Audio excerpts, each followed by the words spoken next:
तर आणखी एक महत्त्वाची अपडेट येते, तर विद्यार्थ्यांवरील लाठीचार्जवर निवेदन देण्यास तयार असल्याचं सरकारमार्फत सांगण्यात येत आहे आणि केंद्रीय गृहमंत्री अमित शहा संसदेत निवेदन देण्यास तयार असल्याचं सूत्रांच्या हवाल्यानं समजतंय।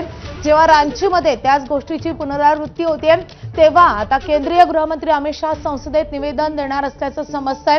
त्यामुळे आता या मुद्द्यावरून काँग्रेसला घेरण्याचा प्रयत्न होतोय का हे पाहणं तितकंच महत्त्वाचं असेल, कारण हा मुद्दा 2 आठवड्यांपासून विरोधकांनी लावून धरलेला आहे।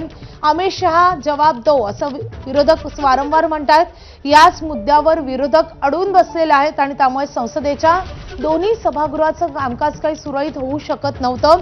मात्र आजचा मुहूर्त आता कदाचित अमित शहांनी निवडलेला दिसतोय आणि केंद्रीय गृहमंत्री अमित शहा हे संसदेत लोकसभेत निवेदन देऊ शकतात असं सूत्रांच्या हवाल्याने समजतंय। संसदेत निवेदन देण्यास अमित शहा तयार असल्याचं समजतंय। अमित शहा आणि त्यासोबतच पंतप्रधान नरेंद्र मोदी संसदेत का येत नाहीत असा सवाल विरोधक वारंवार विचारतायत। अमित शहांनी लाठीचार्जवर उत्तर दिलं पाहिजे, या सगळ्याची जबाबदारी निश्चित केली पाहिजे अशी विरोधकांकडून मागणी केली जाते। राहुल गांधी या विरोधात आक्रमक भूमिका घेतात। रोजच इंडिया आघाडीतले सगळे खासदार याच मुद्द्यावरून आक्रमक होत आहेत।